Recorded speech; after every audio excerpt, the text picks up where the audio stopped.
कल संभल में सर्च अभियान चलाया जा रहा था। आला अधिकारी जब मुस्लिम मोहल्ले में पहुंचे तो उनकी नजर एक मंदिर पे पड़ी, जो मंदिर लगभग 46 साल पुराना बताया जा रहा है। प्रशासन की टीम मंदिर के ताले को खुलवाई तो अंदर बजरंगबली के साथ साथ अंदर शिवलिंग और एक नंदी जी का मूर्ति जो था वो स्थापित था। बताया जा रहा है कि यह मंदिर 46 साल पुराना है। जिसके बाद मंदिर की प्रशासन जो है वो खुद सरसफाई की और कल शाम तक वहां पर पूजा अर्चना होने लगा। पूरे आला अधिकारी उस क्षेत्र में पुलिस बल को तैनात कर दिया गया और तहकीकात शुरू की गई। तो पता चला कि 1993 से पहले वहां पर एक बर्मा परिवार रहता था, जिनकी परिवार में लगभग 25 से 30 लोग हुआ करते थे। 25-30 लोगों की एक फैमिली थी, जो 1993 से पहले उसी मोहल्ले में दीप राय इलाका जो है, जो मोहल्ला है, वहीं वो रहा करते थे। एक बार मलबा आया और मलबे की वजह से वहां से वो पलायन करके कुछ कहीं चले गए थे। उसके बाद फिर वो कुछ दिन बाद आए और धीरे धीरे उस क्षेत्र के जो उनकी जमीनें थी वो बेचना शुरू किए। जब वो बेचते गए तो उस क्षेत्र के जो मुस्लिम थे, जो अगल बगल के लोग थे, जमीन को खरीदना शुरू किया। और जब वो जमीन को खरीद कर बेच कर वहां से वो चले गए, दूसरे जगह प्लान कर गए, वहां पर रहने लगे। लगभग 1994 तक बर्मा परिवार वहां से अपना पूरा जमीन बेचकर चला गया। बर्मा परिवार के पास एक मंदिर था, जो मंदिर वही जो कल पुलिस प्रशासन को सर्च अभियान के दौरान मंदिर पर नजर पड़ी। और वहां पर एक कुआं था। कुआं को सरकार खुद पटवा दी थी, क्योंकि कुआं जो था वो जमीन से सटा हुआ था और छोटे छोटे बच्चे उस कुएं में जाकर गिर जाया करते थे। ये बात मैं नहीं कह रहा हूं, वहां के स्थानीय लोग कह रहे हैं।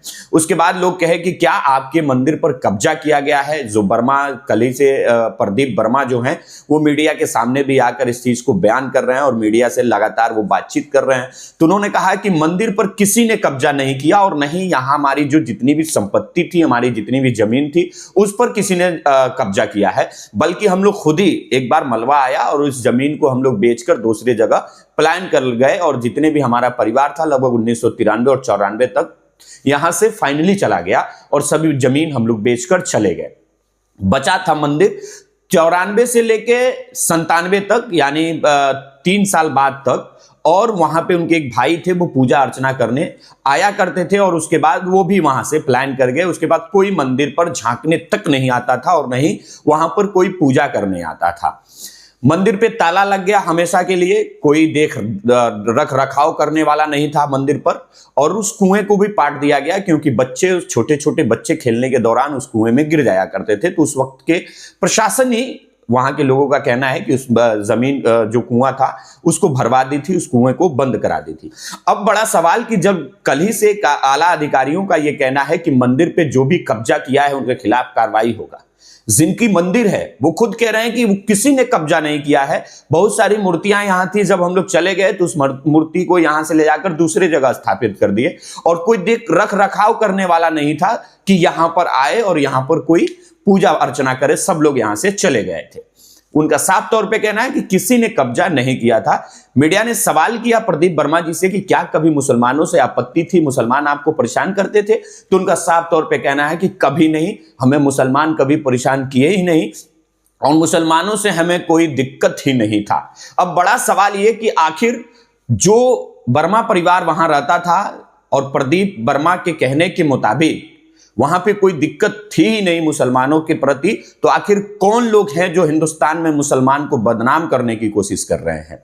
आखिर वो कौन है जो मुसलमान को हिंदुस्तान में बदनाम करने की कोशिश कर रहे हैं। अब बड़ा सवाल यह कि जब बिजली चोरी को लेकर सर्च अभियान चलाया जा रहा था, घर में छापेमारी की जा रही थी, तो इससे पहले वो बिजली विभाग के अधिकारी कहां थे जो ये कह रहे हैं कि हमें आने में डर लगता था। जब इतना डर लगता है तो इस्तीफा देकर घर बैठ जाइए आप। और मैं दावे के साथ कहता हूं कि पूरे संभल में ही नहीं, पूरे उत्तर प्रदेश में आप बिजली विभाग के कर्मचारी के खिलाफ अगर जांच शुरू करिएगा तो आला से आला अधिकारी जेल के सलाखों में चले जाएंगे, अगर निष्पक्षता से जांच हो गई तो। क्योंकि शहर का तो मैं बात नहीं करूंगा, ग्रामीण क्षेत्रों की मैं बात करूं तो हर घर में डिजिटल मीटर लगा हुआ है और डिजिटल मीटर लगने के बावजूद भी सरकार के कर्मचारी जो हैं वो मीटर का बिल, बिजली का बिल निकालने तक का वक्त उन लोगों के पास नहीं रहता है। कल अधिकारी से, आला अधिकारियों से, वहां के जो बिजली विभाग के जिला अधिकारी हैं, जो बड़े अधिकारी हैं संभल के, उनका कहना है कि यहां आने में हमको डर लगता है। और जब हम इसके पहले सर्च अभियान चलाते थे, बिजली चोरी को लेकर अभियान चलाते थे, तो जब हम लोग मोहल्ले में जाते थे तो दबंग किस्म के लोग हमें मारते थे, पीटते थे। साहब, आपसे मेरा सवाल यह है कि क्या जब आपको दबंग किस्म के आदमी मारे पीटे तो कभी आप पुलिस में एप्लीकेशन दिया कि आज हम लोग सर्च अभियान के तहत फला मोहल्ले में गया था और वहां पे दबंगों ने हमें मारा? और हमें जहां तक मालूम है कि जब इस तरह का अभियान चलाया जा रहा है, बिजली चोरी को लेकर चलाया जाता है, तो प्रशासन के साथ बाकायदा मोहल्ले में जाया जाता है, पुलिस प्रशासन साथ में रहती है, पुलिस बल साथ में रहती है। उसके बाद इस तरह के बिजली चोरी को लेकर सर्च अभियान चलाया जाता है।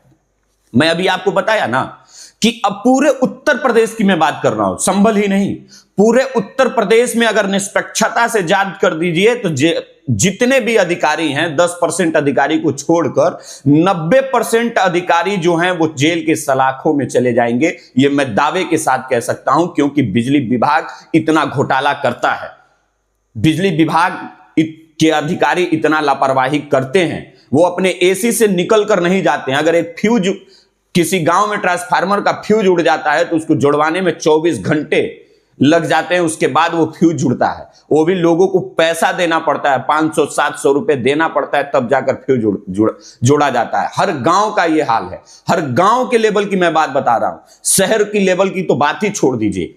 तो सोचिए कि किस तरह से भ्रष्टाचार खुद बिजली विभाग के कर्मचारी कर रहे हैं। अगर मैं मानता हूं इस चीज को कि अगर भ्रष्टाचार को अधिकारी बढ़ावा न दें तो किसी की हिम्मत नहीं है कि भ्रष्टाचार को बढ़ावा किसी ने दे दे। सरकार लाख कोशिश कर ले भ्रष्टाचार को खत्म करने के लिए, तो मैं दावे के साथ कह रहा हूं इस चीज को कि भ्रष्टाचार खत्म कर ही नहीं पाएगी, क्योंकि छोटे अधिकारी से लेकर बड़े अधिकारी तक भ्रष्टाचार में संलिप्त हैं और बिना भ्रष्टाचार के ये काम ही नहीं कर सकते। अगर अधिकारी भ्रष्टाचार नहीं करते तो आए दिन ये खबरें आती हैं कि लेखपाल ने लाख रुपए लिया पैमाइश के नाम पर, बिजली विभाग को शट आउट करने के लिए जेई लिया फला इतना पैसा, एसडीएम लिया उतना पैसा, अधिकारी लिया उतना पैसा, डॉक्टर लिया इतना पैसा। ये सब क्या है? ये सब भ्रष्टाचार है।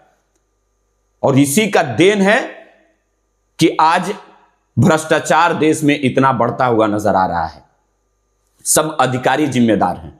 संभल में अब सर्च अभियान चलाया जा रहा है। मंदिर के अगल बगल मुसलमानों का एरिया है, मंदिर में पूजा अर्चना किया जा रहा है। वहां के मुसलमानों का कहना है कि हमें कोई आपत्ति नहीं है, आप शौक से पूजा करिए, शांतिपूर्वक पूजा करिए, आपका धर्म आपको मुबारक, हमारा धर्म हमें मुबारक।